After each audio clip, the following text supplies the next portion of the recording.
नमस्ते, मेरा नाम अनिल शारदा है। आप द पंचायत देख रहे हैं। बिहार विधानसभा के 2 सीट पर होने वाले उपचुनाव को लेकर बिहार की सियासत बेहद गर्म हो गई है। शायद ये पहला मौका है जब किसी उपचुनाव को लेकर चुनाव लड़ने वाली तमाम राजनीतिक पार्टियों ने इस कदर ताकत झोंक दी है कि राजद हो या एनडीए या फिर कांग्रेस, तमाम राजनीतिक दलों ने अपनी पूरी ताकत इस पूरे इलेक्शन में झोंक दिया है। क्योंकि 2 सीट पर होने वाला उपचुनाव आने वाले समय में बिहार की सियासत को गहरे तौर पर प्रभावित कर सकता है।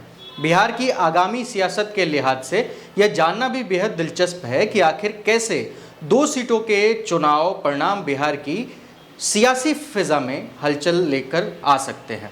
जानिए वो 5 कारण जो उपचुनाव के परिणाम से बिहार की राजनीति को प्रभावित कर सकते हैं। पहला है, गौरतलब हो कि नीतीश कुमार ने उपेंद्र कुशवाहा को जेडीयू में शामिल कर लवकुश समीकरण को अपने पाले में करने के लिए बड़ा दांव खेला था।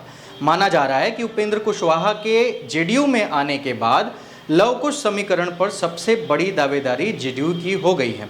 लेकिन तारापुर में लवकुश समीकरण दांव पर है। अगर जेडीयू ये सीट निकाल लेती है तो जेडीयू के लवकुश समीकरण पर मुहर लग जाएगी। लेकिन ऐसा नहीं हुआ तो राजनीति पलट भी सकती है। तारापुर हो या कुशेश्वर स्थान, दोनों जेडीयू की सीट है और इस वजह से जेडीयू के ऊपर काफ़ी दबाव भी है किसी भी तरीके से इन सीटों को जीतने के लिए। जेडीयू को ये दोनों सीटें जीतने के लिए भाजपा की मदद की सख्त ज़रूरत है, क्योंकि दोनों सीटों पर कुछ ऐसी जातियां हैं जिस पर भाजपा की पकड़ मानी जाती है, खासकर स्वर्ण, वैश्य और अति पिछड़ा वोटर, जिस पर राजद और कांग्रेस की नज़र भी टिकी हुई है और उनके उम्मीदवार भी इसकी तस्दीक करते हैं। अगर भाजपा अपने मजबूत वोट बैंक को जेडीयू के उम्मीदवार को ट्रांसफ़र कराने में सफल नहीं हुई तो जेडीयू की मुश्किल बढ़ सकती है। साथ ही जेडीयू और भाजपा के संबंध पर भी असर पड़ सकता है, क्योंकि विधानसभा चुनाव में जेडीयू ने आरोप लगाया था कि भाजपा के वोटर जेडीयू उम्मीदवार की तरफ शिफ्ट नहीं हुए थे। ये बड़ा आरोप था जेडीयू की ओर से भाजपा पर। वहीं दूसरी तरफ आरजेडी पर आरोप लगता रहा है कि राजद एमओआई समीकरण की पार्टी है, लेकिन तेजस्वी यादव इन आरोपों को गलत बताते रहे हैं। कई बार ये कहा जाता है कि राजद अब बदल चुका है और अब आरजेडी A to Z की पार्टी हो गई है।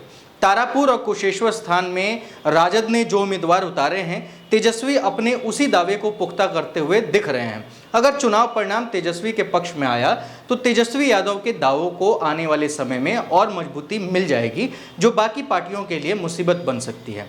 हालांकि यह भी ध्यान देना चाहिए कि बिहार में लंबे समय से राजद और कांग्रेस की दोस्ती रही है और दोनों गठबंधन पर चुनाव लड़ते रहे हैं, लेकिन इस बार के उपचुनाव में राजद ने कांग्रेस को नाराज कर दोनों सीट पर अपने उम्मीदवार उतार दिए हैं, जिससे कांग्रेस नाराज है। हालांकि राजनीतिक हलकों में यह भी चर्चा है कि राजद और कांग्रेस ने एक सोची समझी रणनीति के तहत ऐसा कदम उठाया है, जिससे कि आने वाले समय में फायदा भी होगा, लेकिन इसके नुकसान ज़्यादा नजर आते हैं।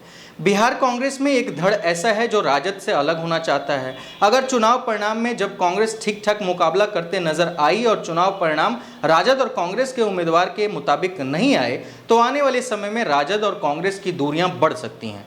बता दें कि कन्हैया कुमार के कांग्रेस में आने के बाद राजद और कांग्रेस में तल्खी बढ़ गई है।